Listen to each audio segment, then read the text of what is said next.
Sixer அடித்து தொடங்கிய Samson catch பிடித்து முடித்த திலக், கப்பை தூக்கிய ஸ்கை, அப்செட் ஆன கிவீஸ். Welcome to sports 11. இது உங்க ஸ்போர்ட்ஸ் 7.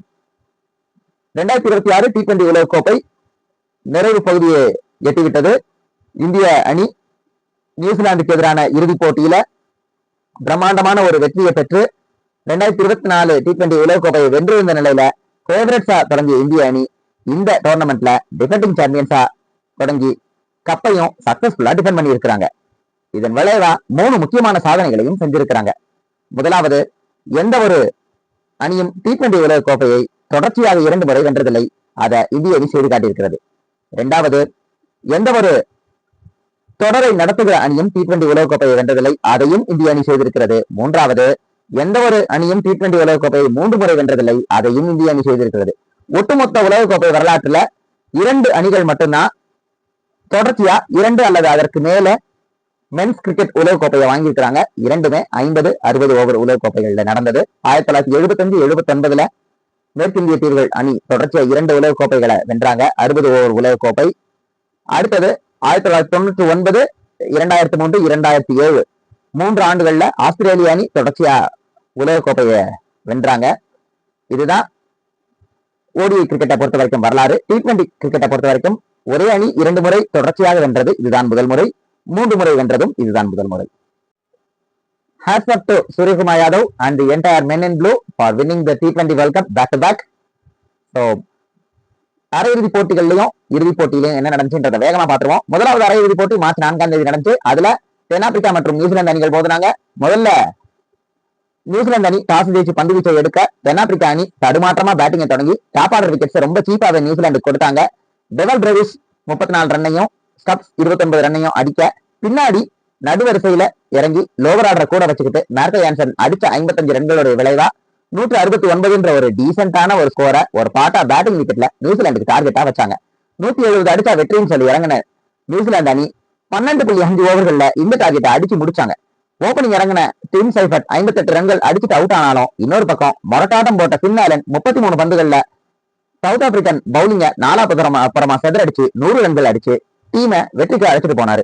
அடுத்த நாள் மார்ச் 5ஆம் தேதி இந்தியா மற்றும் இங்கிலாந்து அணிகள் மோதின ஆட்டம் வான்கடையில நடந்துச்சு.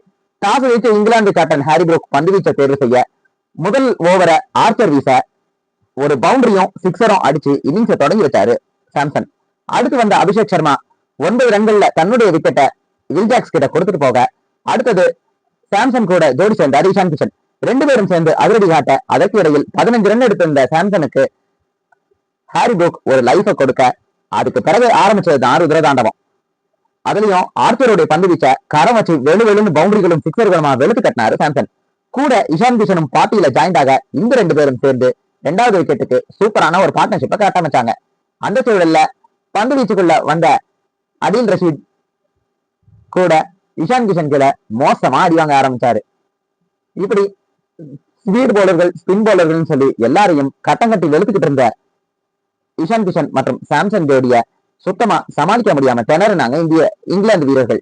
அந்த சூழல்ல தான் 39 ரன்கள் எடுத்திருந்த நிலையில ரஷீதுடைய பந்து வீச்சுல சிக்கி அவுட் ஆனாரு இஷான் கிஷன். அதைத் தொடர்ந்து கிரீஸுக்கு வந்த சிவம் துபே ஒரு பக்கம் நிதானம் காத்தாலும் இன்னொரு பக்கம் மோட்டரிங்கா அடிச்சு விளையாடிட்டு இருந்த சாம்சன் சிறப்பா விளையாடி தன்னுடைய பங்குக்கு 42 பந்துகள்ல 89 ரன்களை வெளுத்து கட்டி வில்ஜாக்ஸுடைய 2வது விக்கெட்டா மாறினாரு. அந்த சூழல்ல இந்தியாவுடைய ஸ்கோர் 13வது ஓவர் தொடக்கத்துல 160க்கு 3. அதை தொடர்ந்து கிரீஸுக்கு வந்த சூரியகுமார் யாதவ் ரஷீதுடைய சூழல்ல சிக்கி 11 ரன்னுக்கு கிளம்ப அடுத்து வந்த ஹர்திக் பாண்டியாவும் வேகமா ரன் அடிக்க முயற்சி பண்ண தூபேவும் ஹர்திக்கும் சேர்ந்து டீமுடைய ஸ்கோரை வேகமா 200 தாண்டி எடுத்துட்டு போனாங்க.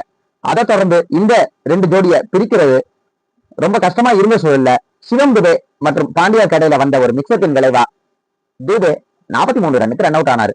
அதை தொடர்ந்து பின்னாடி வந்த திலக்கு வேகமா 3 சிக்ஸரை ஆர்ச்சர் ஓவர்ல விட்டுட்டு 7 பந்துல 21 ரன் ஒரு அட்டகாசமான கேமியோ விளையாட்டு ஆர்ச்சருடைய பந்துலயே ஸ்டெம்ப பறி கொடுத்து வெளியே போனாரு.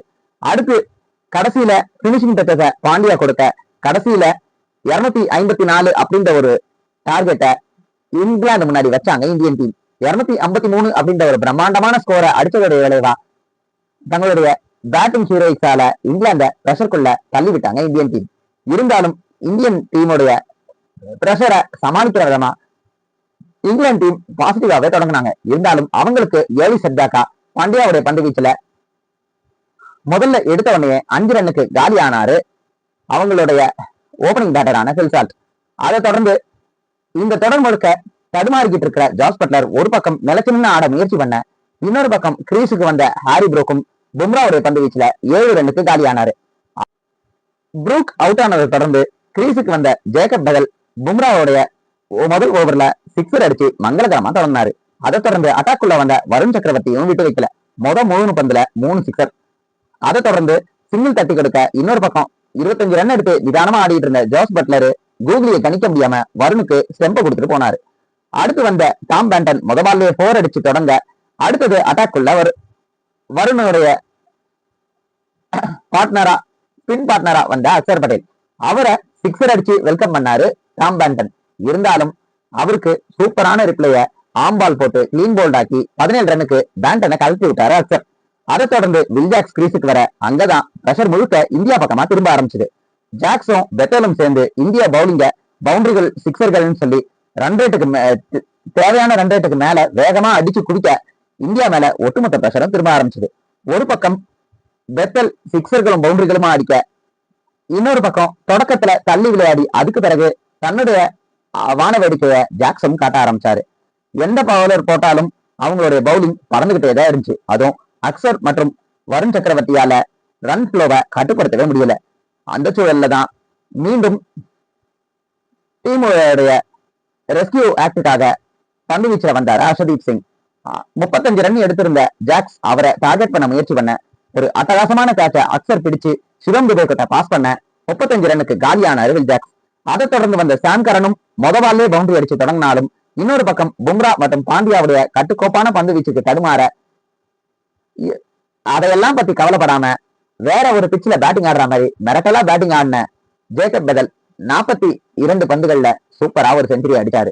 அதை தொடர்ந்து பும்ராவுடைய யார்கரை சமாளிச்சு 1-2 தள்ளி ஓடிட்டு இருந்த அவரு 18வது ஓவரை மிரட்டலா பும்ரா போட, அந்த பிரஷர்ல சரண்டர் ஆனாரு சாம் கரன்.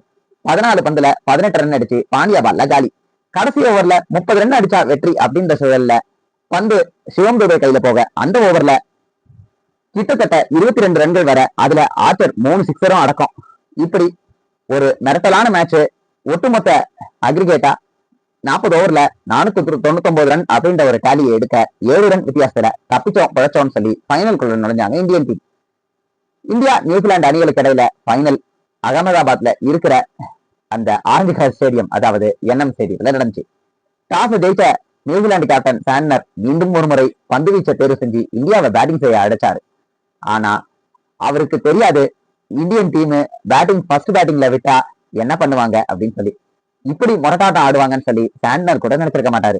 டாஸ் ஜெயிச்சு அவரே பேட்டிங் எடுத்திருந்து ஃபைனல்ல ஃபர்ஸ்ட் பேட்டிங் பண்ணியிருந்தா ஓரளவாக சமாளிச்சிருக்கலாம். ஆனா அதை செய்யாம பந்து வீச்சை செய்தது கொஞ்சம் தப்பா போயிடுச்சு அப்படின்னே சொல்லலாம். முதல் 4 பந்துகளை அடக்கி வாசித்த சாம்சனு 5வது பால்ல மங்களகரமா மீண்டும் ஒரு முறை 6 அடிச்சு மேட்ச் சென்ட்ரியோடைய பந்து வீச்சுல ரன் ஸ்கோரிங்க தொடங்கினாரு.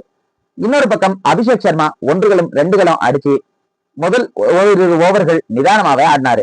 அவரு சாம்சனும் சேர்ந்து முதல் விக்கெட்டுக்கு 98 ரன்களை ஜோடி சேர்த்தாங்க. முதல்ல நிதானமா தொடங்கின அபிஷேக் 20 பந்துகள்ல 52 ரன்களை வெளுத்து கட்டிட்டு ரச்சின் ரவீந்திராவுடைய பந்து வீச்சுல 52 ரன்ல அவுட் ஆக இந்தியாவுடைய ஸ்கோர் 98-1. இன்னொரு முனையில 50 அப்ரோச் பண்ணிட்டு இருந்த சாம்சனுக்கு பக்கபலமா நின்னார் ஈஷான் கிஷன். 2 பேரும் சேர்ந்து 2வது விக்கெட்டுக்கு 105 ரன்களை வெளுத்து கட்டி ஜோடி சேர்க்க மீண்டும் ஒரு ஹாஃப் செஞ்சுரிய ஹேட்ரிக் ஆஃப் 50s அடிச்சு வெளுத்தாரு சாம்சன். 46 பந்துகள்ல 89 ரன்களை வெளுத்த நிலையில நீஷமுடைய பந்து வீச்சுல அவரு அவுட். டீமோட ஸ்கோர் 203-2. அதை தொடர்ந்து அதே ஓவர்லயே இன்னொரு முனையில 50 அடிச்சு சூப்பரா ஆடிக்கிட்டு இருந்த இஷான் கிஷனும் 54 ரன்னுக்கு தன்னுடைய விக்கெட்டை கொடுத்துட்டு போனாரு.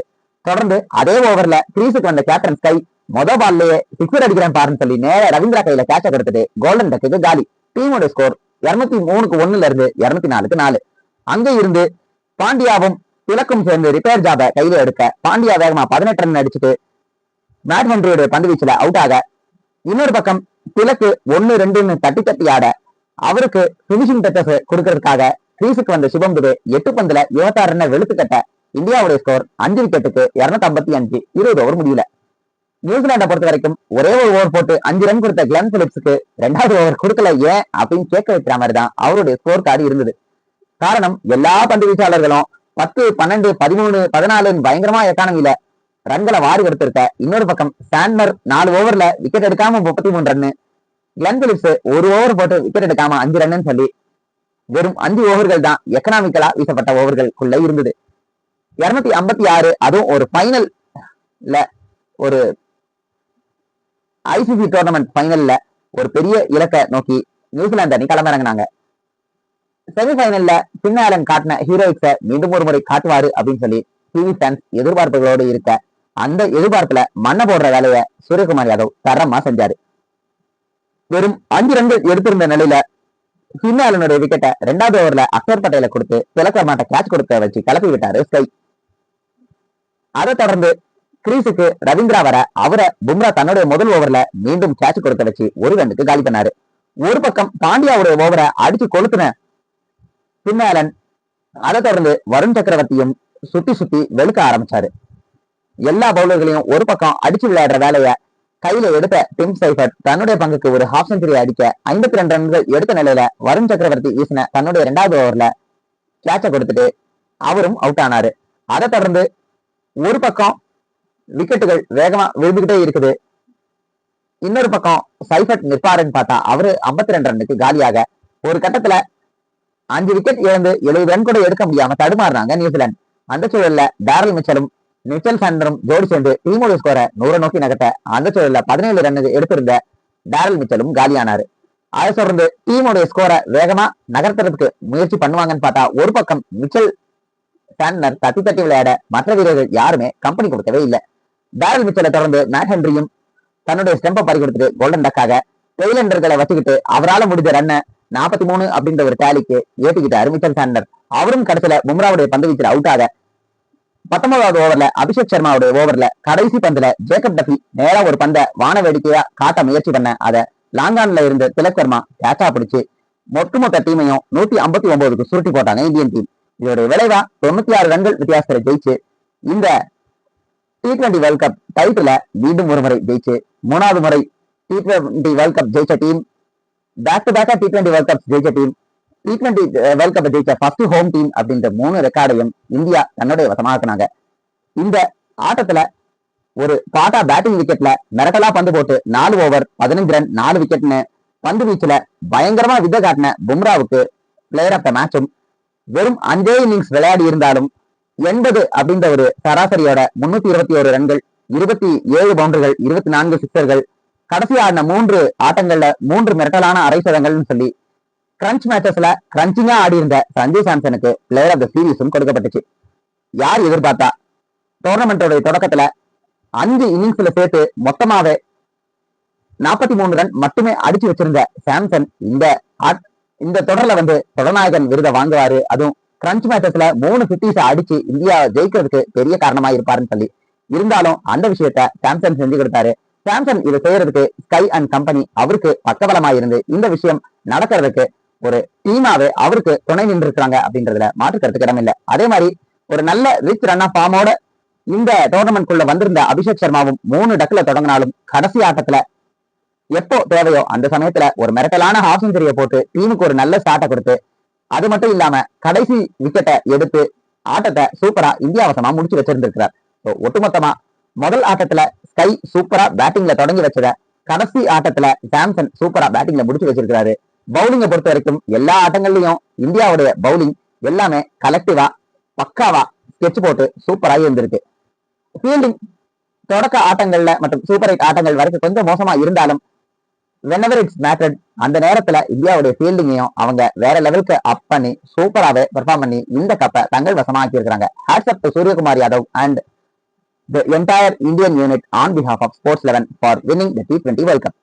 So இந்த T20 World Cup உடைய விக்டரி பத்தி உங்களுடைய கருத்து என்ன? சாம்சனுடைய 3 பேக் டு பேக் 50s பத்தி உங்களுடைய கருத்து என்ன? Suryakumar Yadav as a T20 captain இதுவரைக்கும் ஒரு சீரீஸ் கூட தோத்ததில்லை. அந்த ரெக்கார்ட் மீண்டும் ஒரு முறை தொடர்கதையா ஆகி இருக்குது. இது பத்தி நீங்க என்ன நினைக்கிறீங்க?